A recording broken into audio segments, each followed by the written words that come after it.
So the last part of this graph that we need to talk about is the activation energy. That's how much energy we need to start the reaction. And we're going to solve for that by taking our peak energy minus the reactant. Because at the peak, that means the reaction has already started. From reactant to peak is energy that we need to get started, to break bonds, to have molecules move around until they can start making bonds. So here we would take this peak minus this reactant energy. It's relatively small, so it's probably exothermic. Exothermic generally release energy, so they don't need a lot of energy to get started.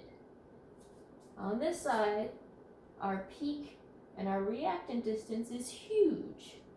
We need to absorb a lot of energy before we can get our products. So that shows me that this is an endothermic graph. Something that needs to absorb a lot of energy before we can get the products.